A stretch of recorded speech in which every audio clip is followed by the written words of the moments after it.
Hello everyone. तो आज के इस वीडियो में हम एनालिसिस करके देखने वाले हैं एक मल्टीबैगर स्टॉक आईआरएफसी के बारे में, जो कि हाल फिलहाल के दिनों में काफ़ी चर्चे में है। अगर हम इसका लास्ट 1 ईयर का गेन देखें तो वो है ऑलमोस्ट 450% के आसपास। इवन हम इसका लास्ट 6 मंथ का भी गेन देखेंगे तो वो भी करीब 4x के आसपास है। तो इस वीडियो में हम इसका एनालिसिस करके देखने वाले हैं कि इस स्टॉक का अभी भी अप साइड में पोटेंशियल है कि नहीं। तो इस वीडियो को हम बेसिकली 3 पार्ट में डिवाइड करने वाले हैं, जिसमें सबसे पहले हम बात करेंगे इस कंपनी के बारे में, ये कंपनी क्या काम करता है और ये कैसे प्रॉफिट कमाता है। एंड सेकेंडली इस स्टॉक का एनालिसिस करेंगे, जो कि मोस्टली टेक्निकल एनालिसिस होगा। एंड 2-3 फंडामेंटल पॉइंट्स भी डिस्कस करेंगे। एंड थर्ड एंड आखिरी पार्ट में हम बात करने वाले हैं कि आज के डेट में ये शेयर हमको लेना चाहिए कि नहीं। अगर आपके पास ये ऑलरेडी पड़ा हुआ है तो उस केस में आपको क्या करना चाहिए। एंड अगर आपके पास ऑलरेडी नहीं है एंड आप फ्रेश एंट्री बनाना चाहते हैं तो आज की डेट में ये लेना वर्थ इट होगा कि नहीं। और आपको अगर एंट्री इसमें लेना ही है तो कैसे ले कि इसका डाउन साइड में लॉस होने का चांसेस कम से कम हो सके। तो और लेट ना करते हुए चलिए वीडियो को जल्दी से शुरू करते हैं। आईआरएफसी कंपनी के बारे में अगर हम बात करें तो इसका मोस्टली स्टेक्स है गवर्नमेंट ऑफ इंडिया के पास एंड इसका एडमिनिस्ट्रेटिव राइट्स है रेलवे के पास। मोर स्पेसिफिकली अगर बात करें तो ये इंडियन रेलवेज का फाइनेंस कंपनी है, जो कि रेलवे का पूरा फंड रेजिंग बोरोइंग सब कुछ मैनेज करता है। आईआरसीटीसी का नाम सभी ने सुना होगा, जो कि रेल पटरी पे उतरने के बाद उसका पूरा ऑपरेशन कैटरिंग सब कुछ मैनेज करता है। लेकिन उसके पहले स्टेज तक, एक रेल को पटरी में उतारने के पहले तक उसका जो भी फाइनेंशियल सपोर्ट लगता है वो चीज़ प्रोवाइड करता है आईआरएफसी। अगर हम इसका फंडामेंटल्स देखें तो इस कंपनी का मार्केट कैप है ऑलमोस्ट 2,27,000 करोड़ के आसपास। इसका अगर हम प्रॉफिट देखते हैं तो आईआरएफसी का अगर हम ईयरली प्रॉफिट देखें तो हमें देखने को मिलेगा कि ये लगातार बढ़ रहा है। मार्च 2021 में था 4,000 करोड़, मार्च 2022 में 6,000 एंड मार्च 2023 में 6,300 एंड ऑलरेडी ये 6,000 प्लस का प्रॉफिट इस साल भी कंप्लीट कर चुका है। अगर हम इसका क्वार्टरली परफॉर्मेंस देखें तो हमें देखने को मिलेगा हर क्वार्टर में ये प्रॉफिटेबल तो है, लेकिन कंसिस्टेंट परफॉर्मेंस इसमें नहीं है। अगर हम सितंबर 2020 के साथ 2022 के साथ सितंबर 2023 को कंपेयर करें तो इसमें हमको देखने को मिलेगा कि इसमें क्वार्टर टू क्वार्टर ग्रोथ नहीं है। तो ये चीज़ एक कॉन्सर्न हो सकता है। अगर हम इस स्टॉक का टेक्निकल चार्ट देखेंगे तो हमें एक सिमिलर पैटर्न बार बार देखने को मिलेगा कि इसमें जब भी ब्रेकआउट आया है तो उसके पहले एक लंबा कंसोलिडेशन बार बार ही हुआ है।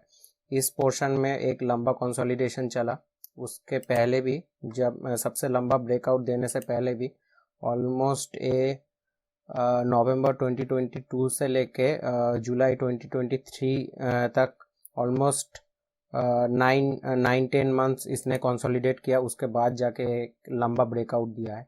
उस ब्रेकआउट देने के बाद भी एक छोटा सा कंसोलिडेशन हुआ एंड सो ऑन। इधर पे भी और एक कंसोलिडेशन हुआ। तो जब भी ये स्टॉक ब्रेकआउट देता है तो उसके बाद एक कंसोलिडेशन होता है। इस स्टॉक के प्राइस में और एक चीज़ हमें देखने को मिल रहा है कि इसका 200 EMA अभी के टाइम में इसके करेंट प्राइस से बहुत दूर चला गया है। तो अगर आपको पता नहीं है कि ये 200 EMA ऑलमोस्ट इलास्टिक जैसा काम करता है। अगर स्टॉक का प्राइस इससे बहुत दूर चला जाता है या फिर स्टॉक का प्राइस इसके नज़दीक आएगा, नहीं तो ये 200 EMA स्टॉक के पास जाएगा। तो उस हिसाब से भी मुझे नहीं लगता कि अभी ये और भी रन अप ऊपर की तरफ देना चाहिए। तो इस जगह पे एटलीस्ट कुछ दिनों के लिए एक कंसोलिडेशन करना चाहिए, नहीं तो इसका प्राइस थोड़ा करेक्शन होना चाहिए। अगर हम इसका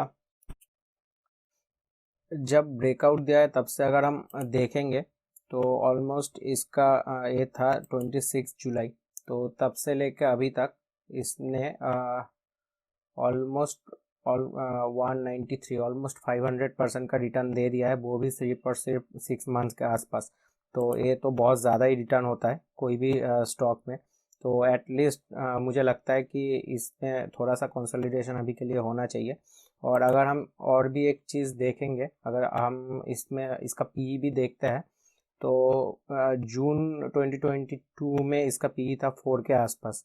जब से ब्रेकआउट दिया है जून 2023 के आसपास इसका पी था 6.7 के आसपास, उसके बाद जाके ब्रेकआउट दिया है। तो उसके बाद जाके इसमें डेटा अभी तक का अक्टूबर 2023 तक है।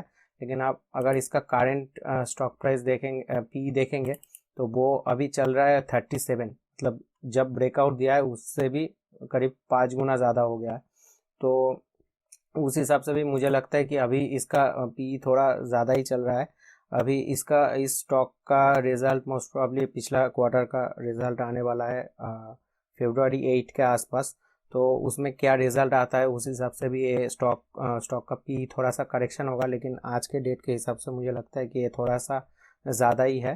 तो अभी अभी कुछ ही दिनों में बजट भी आने वाला है, तो मुझे लगता है कि ये बजट का एक ऑप्टिमिज्म में ये स्टॉक इतना ज़्यादा भाग चुका है। क्योंकि लास्ट 2-3 साल का अगर आप बजट का डेटा उठा के देखें, 2-3 साल में हर बार बजट में रेलवेज़ को लेके बहुत ज़्यादा इन्वेस्टमेंट का बात हुआ है। अगर पिछला साल हम बात करें तो रेलवेज़ को लेके ऑलमोस्ट 2.4 लाख करोड़ का इन्वेस्टमेंट हुआ है। उसके पहले साल 1.37 लाख करोड़ का इन्वेस्टमेंट हुआ है रेलवेज़ में।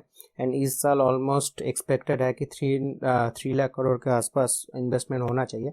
अगर वो एक्सपेक्टेशन मीट होता है तो इसमें तो और भी ऊपर की तरफ रैली आ सकता है, लेकिन अगर वो एक्सपेक्टेशन मीट नहीं होता है तो उस केस में इस स्टॉक का प्राइस बहुत ही ख़राब तरीके से क्रैश भी कर सकता है। लेकिन वो होने का चांसेस टू बी ऑनेस्ट बहुत ही कम है। लेकिन फिर भी इस वैल्यूएशन पे इस स्टॉक को लेना कोई समझदारी की बात नहीं होगा।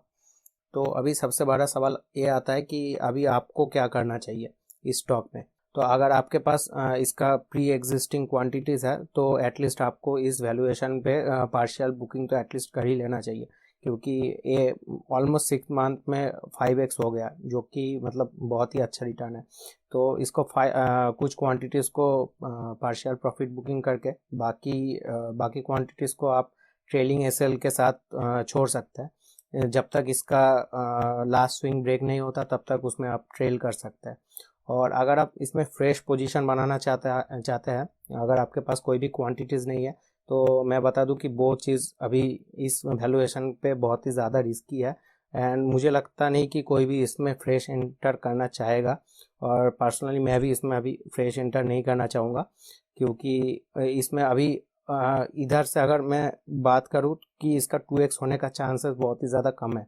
इसको एटलीस्ट कुछ करेक्शन होना चाहिए, उसके बाद ही जाके मैं लेने का सोचूंगा। मैं और एक चीज़ अगर आपको दिखाऊँ तो जब भी इसमें करेक्शन हुआ है, इसमें ऑलमोस्ट 30% के आसपास ऑलमोस्ट करेक्शन हुआ है। उसका पिछला भी मैं अगर डेटा उठा के देखूँ, इसमें भी जब टॉप से एक गिरा है तो ऑलमोस्ट 30% के आसपास कुछ गिरा है। तो उस हिसाब से भी जीतने का अभी ये हाई बना चुका है। उसमें मैं अगर 30% माइनस करूँ तो उसका प्राइस आता है ऑलमोस्ट 130 के आसपास।